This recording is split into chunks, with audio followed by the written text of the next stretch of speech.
Disqualify Tinubu over identity theft certificate forgery, Huriwa tells Supreme Court. Exactly. So ordinarily, if this is same country, Tinubu, without anybody telling him anything, will resign by himself, having his secret open now to the public.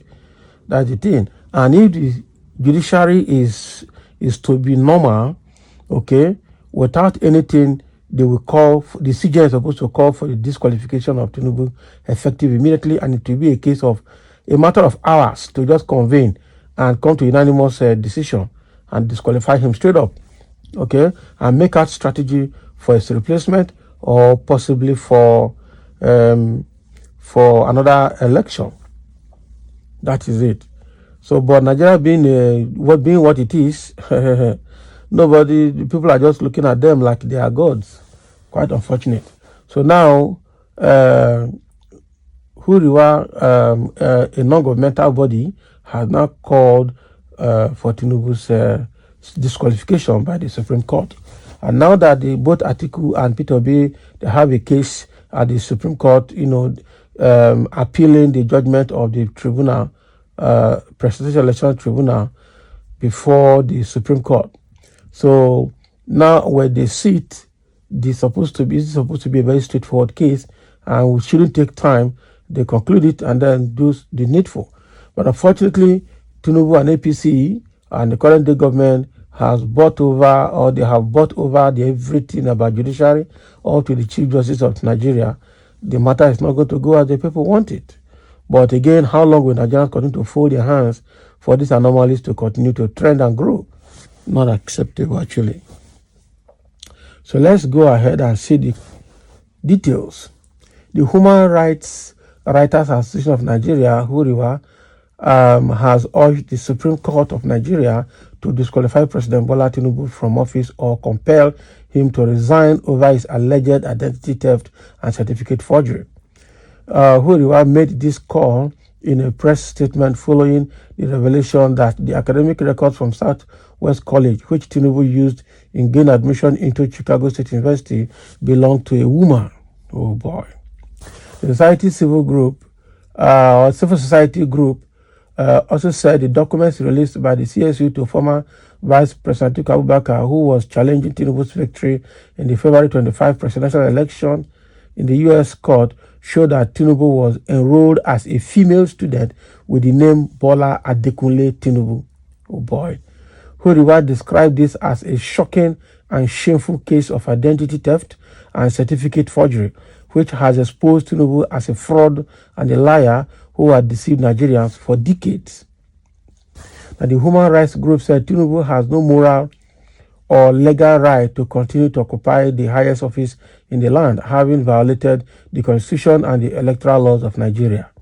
They also accused Tinubu of being involved in other criminal activities such as drug trafficking and money laundering, citing some documents purportedly obtained from the U.S. authorities that linked him to these offenses. The human rights group, therefore, urged the Supreme Court not to act like Judas Iscariot, who betrayed Jesus Christ by allowing these malfeasance to be sustained.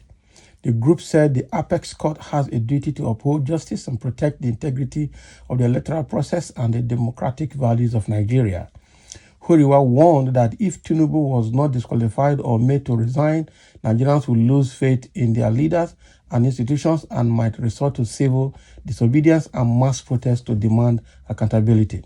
The group also called on Nigerians to rise up and reject Tinubu as their president, saying he was a potential embarrassment and danger to Nigeria and its international reputation. And that is it. That exactly is what we're saying. Obviously, this identity theft of a thing, Tinubu can't escape it, all right? So he needs to be disqualified, like Huriwa is saying, because the embarrassment is causing Nigerians, and Nigeria as a nation in the international space is just getting unbearable. That is the truth.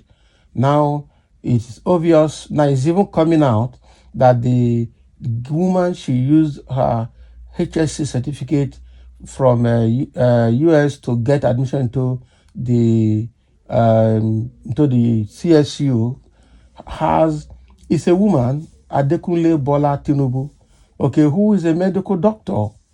You understand? So most likely, people are suspecting that that woman probably is also the owner of the, of the GCE that Tinubu tender that he said he obtained from the government college Lagos. Okay, because that has physics, chemistry, and all science subjects in it. And Tinubu went to CSU to study accounting. So how did it come? So there's identity theft in this matter, which is involved. There is also certificate forgery, which has to do with the CSU diploma. He said he submitted to INEC, that he said he obtained from CSU, which CSU now, through their registrar, Caleb Westbedge, has disowned that is not from them.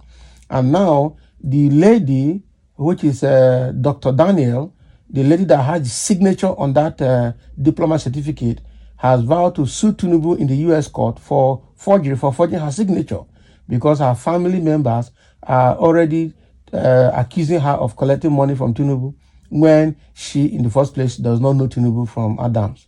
So that is a problem. So there's identity theft, there is certificate forgery, there is lying under oath, there are so many things that has to do with Tinubu. And obviously, by the time FBI started releasing Tinubu's document from next week in the US, the slap is going to be so much. Already, concerned citizens are already calling for Tinubu to resign before FBI starts releasing his dossier. That will be a slap on Nigeria as a country. This is a very terrible one we are facing. So the best two things that can happen is Tinubu to resign. If he does not resign, let Supreme Court disqualify him. If the Supreme Court does not disqualify him, let the whole Nigerians rise up and say no to this, the embarrassment, both local and international. A country cannot be better than its leaders, and if its leaders are corrupt, then the country is corrupt. So the only way the country can be cleaned up is to get rid of the corrupt leaders, either by crook or by hook or by force or by any means. They just have to rid of the corrupt leaders. That is it. This cannot. It's getting unbearable. It's absolutely getting unbearable. Okay, that the president of Nigeria is involved in election malpractices, election rigging, identity theft, certificate forgery, drug issues in the U.S., several things on his neck.